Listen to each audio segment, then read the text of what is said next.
matur nuwun. Assalamualaikum warahmatullahi wabarakatuh. Waalaikumsalam Alhamdulillahirabbil alamin. Shalatu wassalamu ala qaidina wa qudwatina nabiyina Muhammadin asyrafil anbiya wal mursalin wa ala alihi wa sahbihi wa man tabi'ahum bi ihsanin ila yaumiddin. Amma ba'd.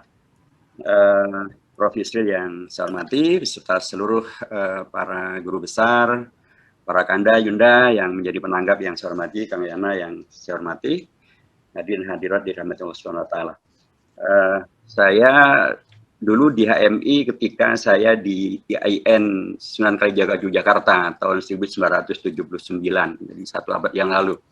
Jadi kita ini sudah generasi generasi kolonial semuanya saya kira. Dan setelah itu saya bersama dengan mahasiswa Islam dalam konteks yang seluasnya ketika saya melanjutkan di Madinah dari tahun 80 hingga tahun 92. Baik, saya akan lanjutkan saja. Pertama tentu kita apresiasi dengan yang telah disampaikan oleh Prof Yusril tadi. Saya melanjutkan saja bahwa secara prinsip memang kita memandang tentang Piagam Jakarta ini sebagai sebuah konsensus para bapak bangsa begitu ya, dan kompromi para bapak bangsa yang menindaklanjuti apa yang telah diputuskan oleh BPUPK.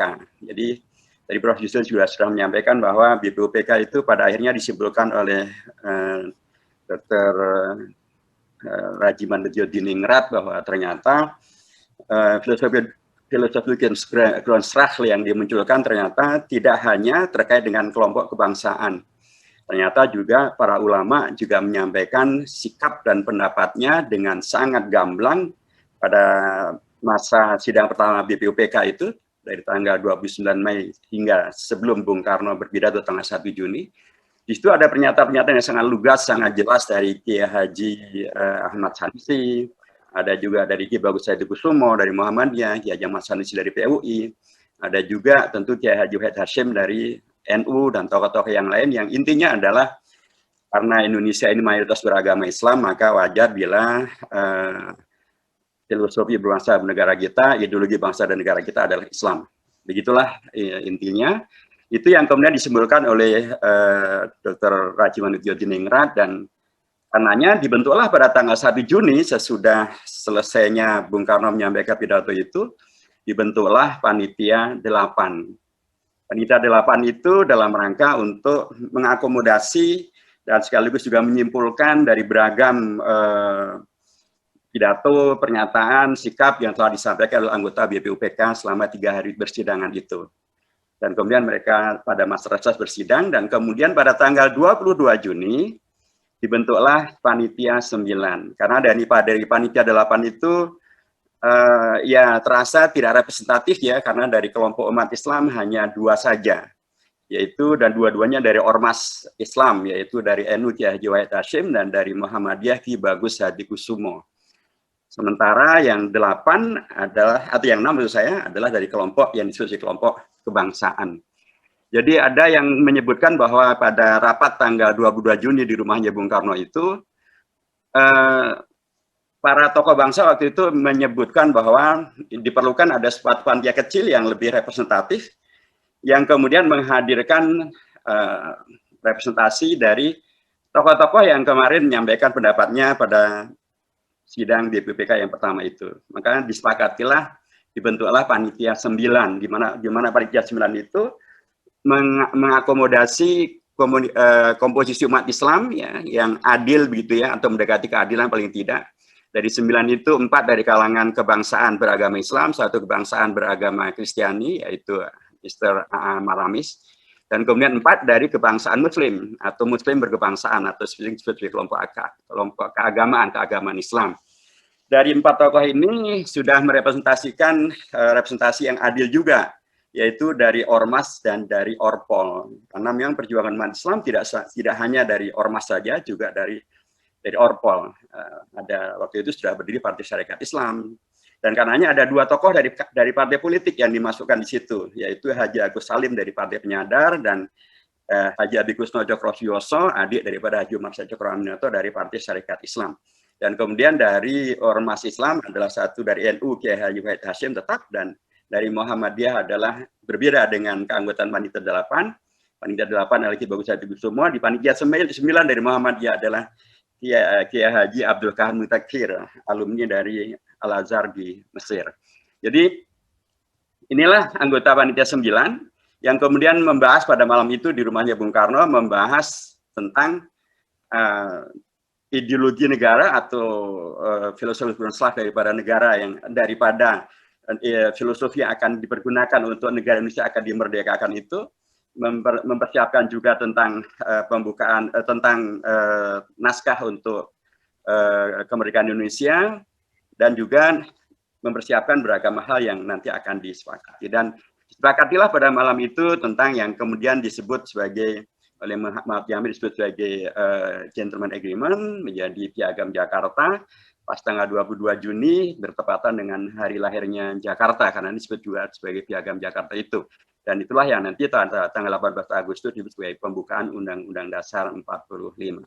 Dan kesepakatan di dalam tanggal 22 Juni itu, yang dimana kemudian pada alinea keempat atau paruh kedua alinea keempatnya menyebutkan tentang dasar negara, yang tadi Prof. Yusuf juga sudah membacakan, sekalipun tidak ada kata-kata Pancasilanya, tapi 5 silanya itulah yang disepakati, itulah yang dimaksud dengan Pancasila.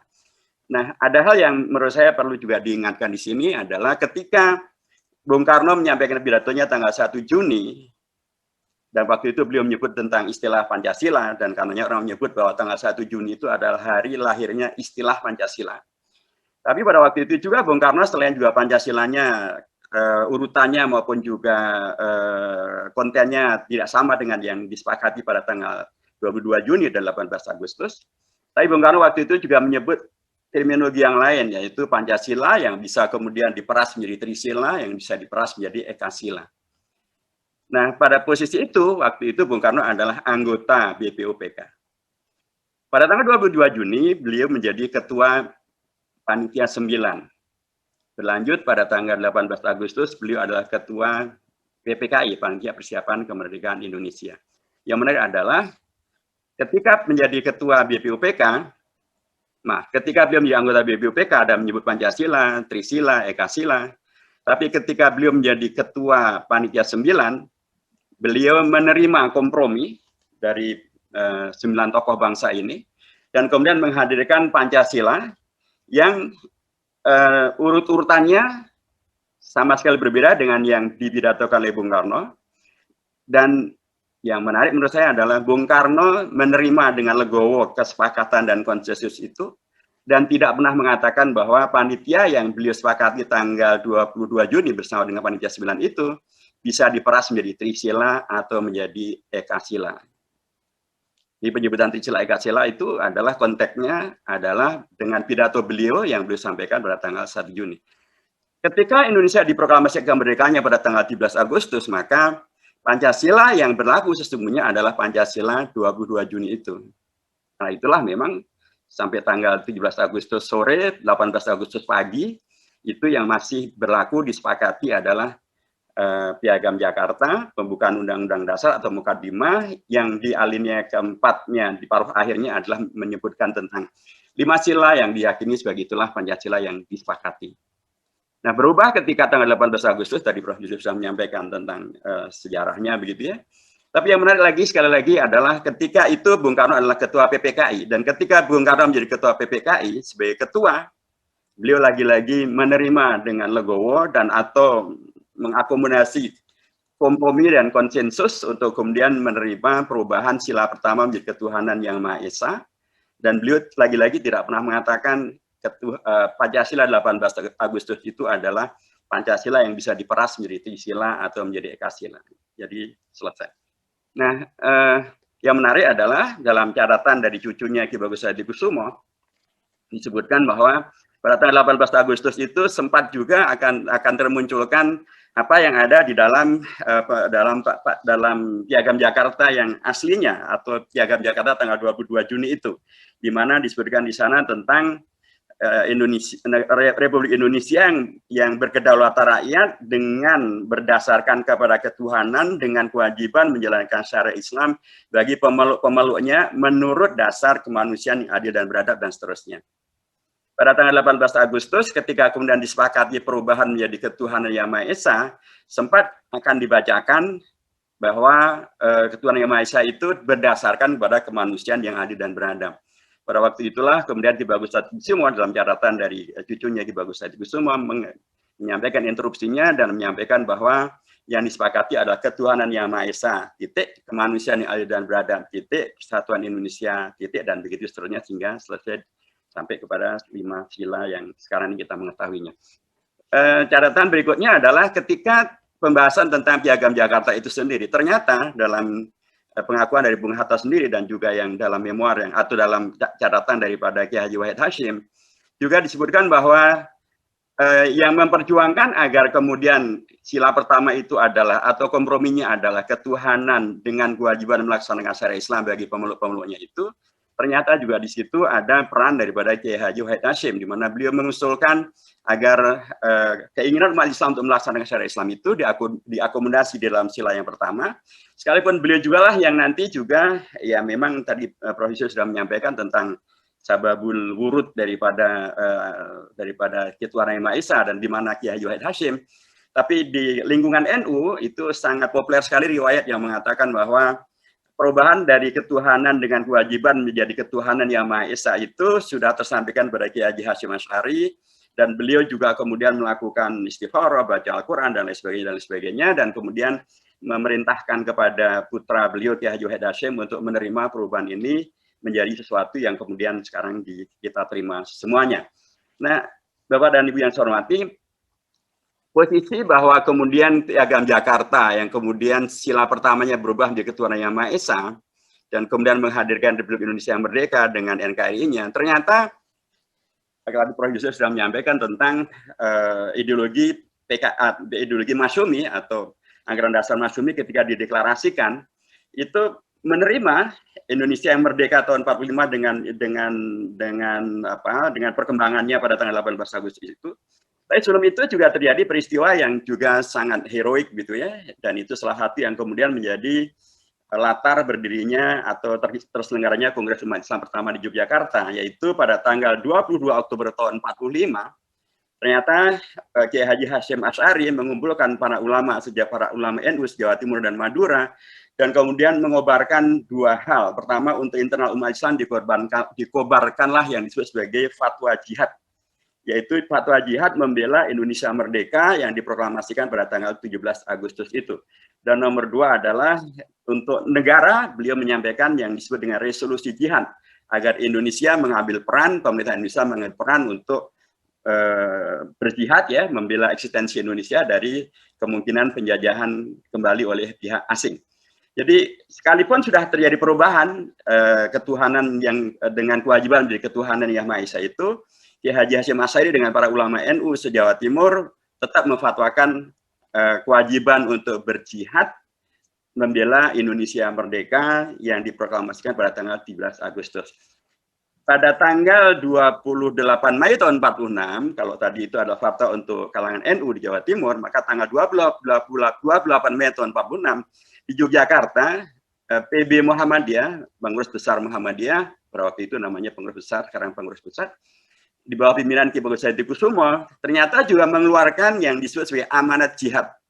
Amanat jihad untuk apa? Untuk membela Indonesia merdeka dan agar umat Islam keluar, berada di garis terdepan, membela kemerdekaan Indonesia, dan yang lainnya mempersiapkan logistik untuk berada di belakang untuk kemudian mendukung dan mensukseskan perjuangan mempertahankan Indonesia merdeka ini. Jadi sekalipun kemudian sudah ada perubahan menjadi ketuhanan Yang Maha Esa, nilai-nilai daripada kemerdekaan Indonesia yang tentu berangkat daripada Piagam Jakarta itu ternyata tetap saja diposisikan oleh para ulama di NU maupun para ulama dari umat Islam yang berkongres umat Islam pertama di Yogyakarta dan mendirikan Partai Masyumi maupun oleh Muhammadiyah dengan amanat jihad tetap sebagai sesuatu yang diterima dan bahkan diperjuangkan bahkan dengan terminologi jihad sekalipun. Ketika Muhammad Nasir, Buya Muhammad Nasir pada tanggal 3 April tahun 50 menyampaikan mosi integralnya untuk kemudian mengembalikan Indonesia menjadi NKRI setelah sebelumnya dirubah menjadi RIS. Lagi-lagi beliau tidak menyinggung tentang permasalahan perubahan menjadi ketuhanan yang Maha Esa. Intinya adalah apa yang kemudian disepakati menjadi NKRI tanggal 18 Agustus, itulah yang kemudian diperjuangkan menjadi Indonesia yang kemudian kembali kepada cita-cita Indonesia merdeka. Ketika kemudian tanggal 5 Juli tahun 59 Bung Karno menyampaikan dekretnya, kita semua sudah tahu dan telah disampaikan, ada hal yang menurut saya menarik, yaitu di sana Bung Karno mengatakan bahwa kami berkeyakinan. Jadi Bung Karno tidak hanya sekedar membuat dekret dalam konteks yang bahasa agamanya mungkin tidak meyakinkan gitu ya, tapi bahkan beliau memilih satu ungkapan yang amat sangat jelas, yaitu beliau menyampaikan di sana bahwa kami berkeyakinan bahwa Piagam Jakarta tanggal 22 Juni tahun 45 menjiwai Undang-Undang Dasar yang Undang-Undang Dasar 45 dan adalah merupakan suatu rangkaian kesatuan dengan konstitusi. Menurut saya ungkapan pilihan kata atau diksi berkeyakinan itu juga mempunyai makna yang tersendiri, yang intinya kemudian mengokohkan konstitusionalisasi daripada Piagam Jakarta dengan beragam dinamika yang tadi telah saya sebutkan. Nah, Bapak dan yang saya hormati, dalam konteks kekinian, saya kira kita penting untuk juga memahami Piagam Jakarta dalam konteks bahwa sekali lagi dia adalah bukan sekedar dokumen sejarah, dia adalah produk konstitusi, kesepakatan para bapak bangsa yang menghadirkan sebuah kenegarawanan yang luar biasa. Bagaimana mereka menteladankan tentang bisa berkompromi, bisa berkonsensus, bisa mencari solusi, bahkan ada yang menyebut berkorban atau memberikan hadiah terbesar dengan perubahan menjadi ketuhanan yang Maha Esa itu, tetapi itu semuanya kemudian disikapi dengan sikap legowo, bahkan dengan fatwa jihad, amanat jihad, untuk kemudian Bung Karno pada ujung hari mengatakan berkeyakinan bahwa ini adalah bagian daripada yang tak terpisahkan dengan konstitusi Indonesia. Nah, inilah yang saya kira penting untuk terus kita segarkan bahwa Indonesia kita yang sangat besar dan merupakan di alinea ketiga pembukaan Undang-Undang Dasar atau di Piagam Jakarta disebutkan bahwa atas berkat rahmat Allah yang Maha Kuasa dan didorongkan oleh keinginan yang luhur supaya berkehidupan berkebangsaan yang bebas. Jadi Indonesia merdeka itu adalah diyakini betul bahkan oleh 9 tokoh panitia 9 itu sebagai bukan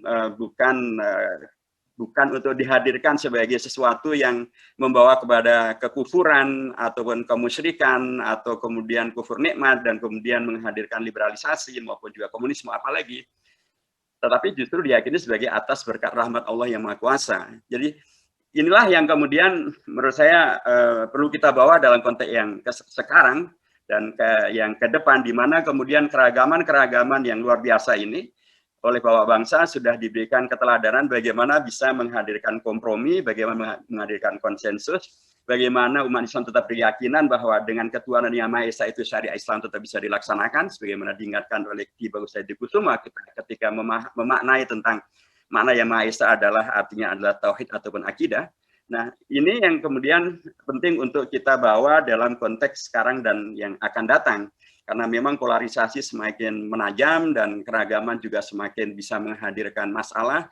Bila kemudian sikap-sikap dan jiwa besar untuk bisa menghadirkan solusi, berkompromi, berkonsensus, yang dulu telah dicontohkan oleh bapak bangsa, hingga Bung Karno pun juga sebagai ketua PPKI maupun BPU maupun Panitia 9 tidak lagi mengungkit tentang Trisila maupun Ekasila, tetapi kemudian menghadirkan kompromi yang luar biasa, termasuk dari munculnya terminologi resolusi jihad, fatwa jihad, amanat jihad, dan lain sebagainya. Ini yang saya kira penting untuk kita bawa sekarang dan ke depan. Dan kalau kita lihat kepada era reformasi di mana kemudian terjadi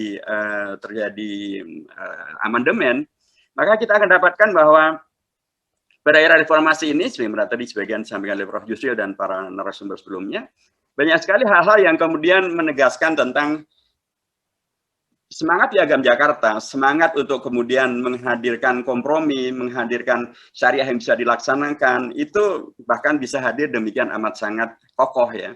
Dulu dalam Undang-Undang Dasar tidak ada kata-kata iman dan takwa, dan bahkan disebutkan pada zaman Orde Baru dulu ada seorang anggota MPR dari fraksi TNI Polri yang mengusulkan agar iman dan takwa dimasukkan ke dalam GBHN, ternyata itu mendapatkan penolakan. Tetapi sekarang iman dan takwa dan akhlak yang mulia itu bahkan masuk ke dalam pasal 31 ayat 3 dalam tujuan pendidikan nasional. Jadi Prof. Edil menyampaikan di pasal 24 ayat 2 sudah masuk juga tentang peradilan agama. Bahkan di pasal 28C ayat 2 masuk juga di sana tentang agama sebagai bagian daripada tolak ukur tentang sesuatu itu HAM atau bukan HAM. Itu menurut saya bagian-bagian dari bagaimana semangat yang kemudian oleh Bung Karno diyakini sebagai Piagam Jakarta itu adalah menjiwai Undang-Undang Dasar dan merupakan rangkaian yang tak terpisahkan, itu tetap bisa dijalankan. Kompromi-kompromi untuk kemudian bisa menghadirkan akomodasi terhadap keinginan umat Islam yang adalah warga bangsa Indonesia yang mayoritas di Indonesia ini tetap bisa kemudian diwujudkan. Maka ketika belakangan ada upaya untuk sepertinya melupakan ya spirit konsensus ini, seperti tiba-tiba kemudian ada kamus sejarah Indonesia yang membagi Indonesia dalam dua fase besar, fase pembentukan dan fase pembangunan. Fase pembentukan dari tahun 50 hingga dari tahun 1900 hingga tahun 1950. Itu aneh sekali, kamus ini menegasikan tentang kompromi-kompromi besar itu dan menghadirkan bahkan banyak tokoh-tokoh PKI yang disebutkan, bahkan yang memberontak sekalipun, ada Musa disebut, Dian Aidit disebut, Amir Syarifuddin disebut. Tapi tokoh-tokoh kunci yang menghadirkan beragam konsensus tadi, misalnya Kiai Haji Mas Mansur, anggota BPU PKI BPK tidak sebut, kemudian Kiai Haji Wahid Hashim tidak disebut, Kiai Haji Hashim Asyari tidak sebut, Mr. Syafrin Paragon Negara tidak sebut, Mr. Muhammad Natsir tidak disebut. Ini tentu ya kita harus koreksi. Bagaimana mungkin kemudian Bung Karno yang begitu luar biasa menghadirkan dekret dan karena yang mengakui Piagam Jakarta dan kemudian menghadirkan Piagam Jakarta menghadirkan keteladanan tentang konsensus itu, tapi justru tokoh-tokoh utama yang kemudian secara besar menghadirkan konsensus besar, menyelamatkan NKRI, menghadirkan resolusi jihad, menyelamatkan Pancasila, malah tidak disebut.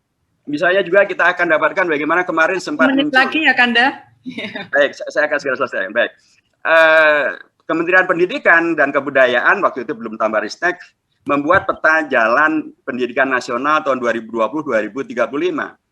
Ternyata di situ frasa agama hilang sama sekali. Itu tentu sangat bertentangan dengan semangat besar yang telah dicontohkan oleh Bung Karno dan Piagam Jakarta di sana, di mana kemudian umat beragama dan konten Islam sangat diakomodasi. Memang akhirnya dikoreksi. Itu juga sangat bertentangan dengan ketika peraturan pemerintah tentang sistem pendidikan nasional lagi-lagi juga menghilangkan bukan hanya pendidikan Pancasila di perguruan tinggi, tapi juga menghilangkan iman, takwa, dan akhlak mulia. Ini juga tentu masalah yang harus kita kritisi.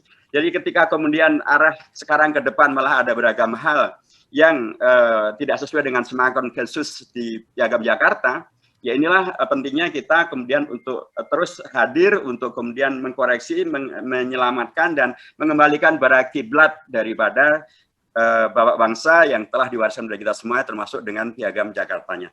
Terakhir sekali tentu saja dengan semangat inilah maka kita memahami bahwa Piagam Jakarta memang bukan sesuatu untuk kemudian didikotomikan dengan peristiwa-peristiwa berbangsa bernegara yang sudah disepakati dalam konteks konsensus. Dia tidak perlu dan tidak boleh dipertentangkan dengan hal-hal yang kemudian bisa menghadirkan apa yang bahkan Bung Karno sendiri sepakati kemudian bisa menjadi dicerai-beraikan. Saya kira forum ini adalah forum yang sangat terhormat untuk kemudian bisa menegaskan kembali bahwa kalaupun kita membicarakan Piagam Jakarta, maka kita membicarakan tentang sebuah fakta sejarah, konsensus sejarah, sebuah perilaku politik yang pernah menghadirkan solusi terhadap permasalahan bangsa. Bung Karno menerimanya dengan luar biasa dengan dekretnya, dan MPR pada periode reformasi kemarin menegaskan bahwa dari begitu banyak pasal yang bisa diubah, hanya dua yang tidak bisa diubah, yaitu tentang bentuk negara kesatuan Indonesia dan tentang pembukaan Undang-Undang Dasar 45, dan pembukaan Undang-Undang Dasar 45 itu adalah tentu merujuk pada Piagam Jakarta.